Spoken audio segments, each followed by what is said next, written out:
Приветствую всех, здорово! Вы на канале Incognito Pictures, а это уже второй кинодайджест на предстоящие кинопремьеры мая 23 года.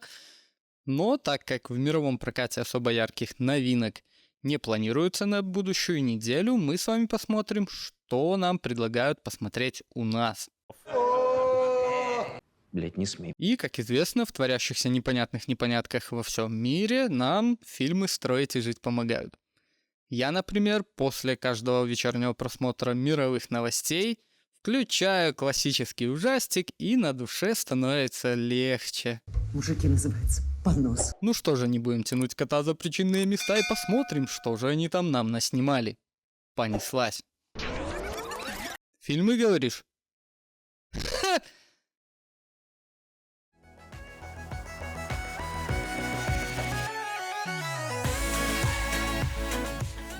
И первым в наш прокат залетает британский комедийный ужастик «Парень с того света». Спасибо! Срежиссировал данный фильм неизвестный чувак Мартин Оуэн, а на главных ролях такие же ноунеймы. Но от этого фильм не потерял и не прибавил. Да какая разница? Сразу же стоит сказать, что фильм снят в стиле Wednesday, но более приправленный комедийным жанром. События происходят в провинциальном американском городишке, где живет задрот, который не может себе найти девушку. Кто бы говорил, конечно. Обидно, конечно. Ну так вот, вначале нам показывают, как какой-то чел чилит на кладбище, как настоящий эмогот. Или они не чилят на кладбище? Не знаю, напишите в комментарии. А неподалеку в это время хоронили какого-то загонного чувака, которого все хвалят, все любили, туда-сюда, умер молодым. Любим. Никогда не забудем. И наш юный эмогот решается этого чела выкопать, приходит как-то вечером на кладбище, выкапывает чела, приносит к себе домой, одевает его, там вся фигня, никто этого не замечает, короче, бредятина. Проходит пару дней, и чувак оживает. Вы приколяете? Чувак оживает. Правда, у него глазенки такие подпухшие, нормально так подпухшие, тельце осунувшееся, но он все такой же бодренький, хрен поймешь. Непонятно, то ли это шиза у чела, который его выкопал, или это он реально ожил, но все разъяснится под конец фильма. Ну так вот, этот чел, мертвый чел, учит нашего эмогота, как надо знакомиться, как там надо чилить. В итоге он помогает ему познакомиться с чувихой. Мама, это Оливер, а это его слегка мертвый друг. Красава! Они тут все ебанутые. По изначальной задумке фильм должен был пропагандировать семейные ценности, незыблемую американскую мечту и, конечно же, отступление от табу смерти. Это Америка. При просмотре данного фильма у меня сразу же всплыл анекдот, где два чувака общаются, один спрашивает: «Это чё за готы с тобой там по кладбищу вчера ходили?» А второй ему отвечает: «Это не готы, это некрофилы». Срать тебе в рюмку, ну ты даешь. Следующим в прокат 18 мая выходит комедия производства США «Большая или маленькая ложь». Это лицо недостойно вашего зала славы. Срежиссировал фильм какой-то малоизвестный чувак Майкл Маррен, а вот в главных ролях отметились Майкл Шеннон и Кейт Хадсон. Ага, понятно. По сюжету нас закидывают в какой-то непонятный городишко, где есть университет, и в этом универе есть книжный клуб. И вот, чтобы как-то привлечь внимание к этому клубу, одна из студенток увидела какого-то бичугена на улице, очень похожего на известного писателя, который исчез там 20 или 15 лет назад, не суть, короче, и позвала его на этот книжный клуб. Всем растрещало, что вот нашелся, приперся к нам в книжный клуб, все приходите, участвуйте, читайте. Кстати, да, читайте книжки, это очень полезно. Ну, чувак согласился за бутылку и закуску. В итоге это все раздули до мировых масштабов, мол, нашелся чувак, ему приписали все достижения того настоящего чувака, где тот настоящий, так и не поняли мы до конца фильма. Но сам сюжет завертелся настолько, что все бабки, короче, гулянки. Чувак на протяжении всего фильма отрицает, мол, ну отстаньте от меня, что вы от меня хотите, я не этот чел, все, дайте мне бутылку, я пошел. А хрена с два, всем уже насрать, как говорится. Бухло и секс. Вот что им руководит. Ну, что тут можно сказать? В принципе, жизнь удалась, если вы прячете не деньги в книгах, а книги в деньгах. Ну, это сложный вопрос. Опять же, 18 мая нас ожидает отечественная премьера комедийного детектива под названием «Хитровка. Знак 4». Гордо. Срежиссирован фильм Кареном Шахназаровым, а вот в главных ролях снялся Константин Крюков и Михаил Пореченков. Эти русские свое дело знают. Вот прям сразу скажу, что снято действительно очень классно. Наши такое снимать научились. Это и декорации, массовка, костюмы, постановка кадра. Все супер, просто конфета. События же развиваются в Москве 20 века, в довольно-таки бедном районе Хитровка, где обитают бандиты и убийцы. Ну и фиг с ним. И, ой-ой, какая неожиданность, в данном районе случается загадочное убийство, над которым будут работать персонажи нашего Михаила Пореченкова и Константина Крюкова.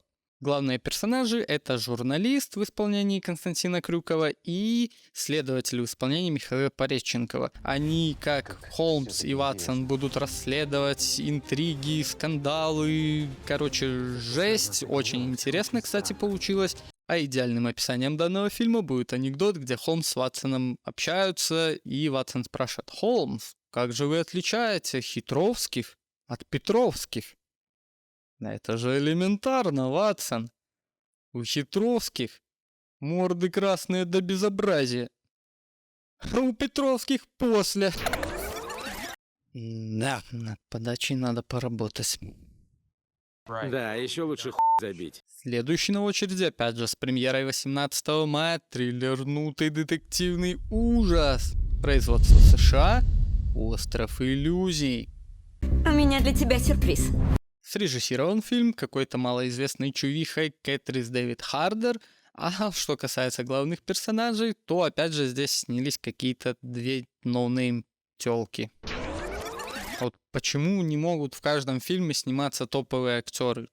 Ты серьезно, что ли? По сюжету довольно-таки известная блогерша Мэдисон планирует поездку в Таиланд со своим бойфрендом, и он ее кидает, она, короче, полетела одна. Там она встречает чувиху, оторва вообще полная. Знакомится с ней, они там тусуются, раскрывают ей все прелести и интимной, и не только жизни. Мэдисон ей признается, что, блин, ты такая четкая чувиха, прям тащусь не могу. Но на протяжении всего сюжета к нам закрадываются подозрения к этой оторве, с которой она познакомилась. А она с яйцами. По итогу все это приводит к какому-то трешнику, происходящему на острове. Но фильм, я бы не сказал, что прям ужастик-ужастик. Постоянно просто больше он триллер. Постоянно держится какая-то интрига, постоянно мы задумываемся, что, какие-то намеки. Это что такое, а? Я сразу подумал, что это окажется какой-то очередняк про любовь девушки к девушке, но, слава богу, это не так.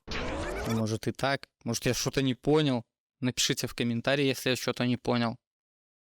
Это несерьезно. А идеальным описанием данного фильма будет фраза парня к девушке. Ты у меня такое золото, что хотелось бы закрыть тебя в сундук, завести на необитаемый остров и закопать. Какое разочарование. Опять же, 18 мая мы с вами сможем посмотреть доминиканский триллернутый фантастический ужастик «Мегалодон». Подумаешь, большая рыбина. Обкурился? Что за чушь? Срежиссировал фильм Адриан Грюнберг. Чел снял «Рэмбо 5», «Гнев». Короче, он шарит в мясе. С оттяжечкой. Главные роли отыграли Джош Лукас и Хулио Сидильо. И если Джош Лукаса мы с вами еще хоть более-менее узнаем, то Хулио Вообще что-то как-то непонятно, что за чел. Начинается история с того, как Пол со своим семейством захотел выбраться в отпуск на Лазурный бережок, попарить, так сказать, булки, на пляжу полежу. Это находится в Калифорнии, он приезжает в какой-то местный городишко со своим семейством, а там, о ужас, ни туристов, никого, все закрыто, все двери заколочены, мало ли кто там еще взорвется. Ну, наш Пол клал на это с большой колокольни, он представитель менеджмента, он хочет отдохнуть, его заколебали на работе. Прутся на пляж и вдалеке видят нефтяную вышку и решают они, короче, поплыть на ту вышку. Ну, зашибись. Ты с семьей приехал отдыхать или ты на вышку, что ты на работе не насотрялся, что ли? Ну, не суть. Припираются на эту вышку, там никого нет, хрен поймешь, если акула там в воде плавает, где все это, что она залазила, там шарилась по этой вышке. Ну ладно, тоже хрень какая-то. Сценарий исключительно тупой. При этом ни связи на вышке на этой нету. Короче, всем похер на этих рабочих на этой вышке, походу, рабы, походу, какие-то, ладно. Ну, все, Пол сразу не верит в это все дело. Там на лодочке пытаются они смотаться, ни хера. Приплывает этот мегалодон, говорит, мол, ребята, я вас рад видеть, хочу ласки, общения. И там кровища, ну, все как обычно в этих всех историях бывает. По итогу, не все, конечно, выберутся с этой платформы. Бедный мегалодон там зубов все поломает, поцарапают о него, выбесят. Охренеть. Плавал себе рыбёх, никого не трогал, приперлись, блин, ну, а что ему делать? Корм сам лезет. Что это? Ну, как дети малые. Идеально опишет данный фильм, хоть это и ужастик, да, там кровь, вся фигня. История про одинокую акулу, которая подала объявление в местное бюро, что хочу ласки, общения и пожрать. Вот, где вы, рождаетесь, блядь? Ну и наконец-таки, ну опять же, 18 мая нас ожидает трейлернутый ужастик производства США под названием «Щелкунчик убивает». Я так хочу ужраться. Срежиссировала это чудо некая опять ноунеймша Ребекка Мэтьюс. В главных ролях такие же ноунеймы, но именно про этот фильм можно сказать, что ничего не потерял этот фильм. Ай. Добро пожаловать во взрослый мир. По сюжету какая-то писательница приезжает в провинциальный городишко к своим родственникам на рождественские праздники и, чтобы, так сказать, не идти с пустыми руками, заходит в антикварный магазин и покупает игрушку Щелкунчика, которую и дарит своим родственникам. Все бы ничего, но по прошествии пары дней начинают твориться какие-то мистические действия от этого Щелкунчика. Он начинает их пугать. Но пугалками дело не заканчивается, и это приводит к кровавому месиву. Ну как кровавому? Я бы сказал, этот фильм высмеивает фильмы ужасов, потому что, во-первых, он снят как будто на телефон. Актеры прям отыгрывают. Я вообще хрен его знает, кто этот фильм вообще в прокат выпустил. Ну такая чушь. А тебя и... Ну, не буду вас долго мучить и сразу же обозначу этот фильм, подходящий под него новостью. В секс-шопе появилась новая надувная игрушка Щелкунчика. Теперь ему можно не только орехи в рот пихать.